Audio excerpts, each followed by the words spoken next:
ہر مطالعہ آپ کو فائدہ پہنچاتا ہے. ابھی آپ نے سنا کہ ہر چیز اپنے مقام پر چلی جائے گی, جب ضرورت ہوگی تو آپ کو فائدہ ملے گا. کوشش کریں کہ حصول علم دین میں مستحبات اور معنویات سے بھی مدد لیں. ابھی آپ نے سنا نا, فرماتے ہیں کہ خالی ایسا نہیں ہوتا کہ بس آپ نے علم حاصل کیا اور حاصل ہو گیا, نہیں, اس کے ساتھ الہی مدد بھی چاہیے ہوتی ہے. مستحبات, معنویات, نماز سے بھی آپ مدد لیں. کچھ آپ کے اندر اعمال کے لحاظ سے بہتری ہونی چاہیے. کبھی نماز جعفر طیار آپ پڑھ رہی ہوں, اس دفعہ تو نہیں لیکن پچھلے سال, جو کیونکہ اب 20-25 سال سے تو یہ درس ہو ہی رہے ہیں, اس کے اندر ہم مختلف چیزیں علم کے لحاظ سے بیان کرتے آ رہے ہیں. تو اس کے اندر بھی آپ دیکھیں گے کہ اس میں بہت سارے اذکار ایسے بتائے گئے ہیں جو علم حاصل کرنے کے لیے بہت مفید ہیں. تو یہ نمازیں آپ کی, اور آیت اللہ سید علی حسین میلانی فرماتے ہیں کہ میں نے اول جوانی سے لے کر آج تک زیارت آل یاسین اور 2 رکعت نمازیں امام زمانہ کو صبح کی نماز کے بعد کبھی ترک نہیں کیا, اول جوانی سے لے کر. فرماتے ہیں آپ بھی عمل کریں اور اس کی خیر و برکت مشاہدہ کریں گے, یہ آپ کی زندگی میں بہت زیادہ تاثیر گزار ہوگی. اس کی خیر اور برکت آپ خود مشاہدہ کریں گے. زیارت آل یاسین کی خیر اور برکت حتیٰ آپ کی مادی زندگی میں بھی اثر انداز ہوگی. مالی حالات بہتر ہو جائیں گے, شادی بیاہ کے مسائل حل ہو جائیں گے, اولادوں کے مسائل حل ہو جائیں گے, نہ جانے کیا کچھ چیزیں.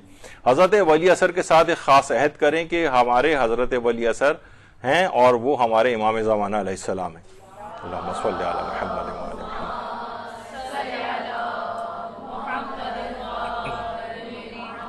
تو زیارت آل یاسین, اب دیکھیں جو اتنی زندگی انہوں نے گزار دی, 80 سال کی عمریں اس میں لگا دی ہیں.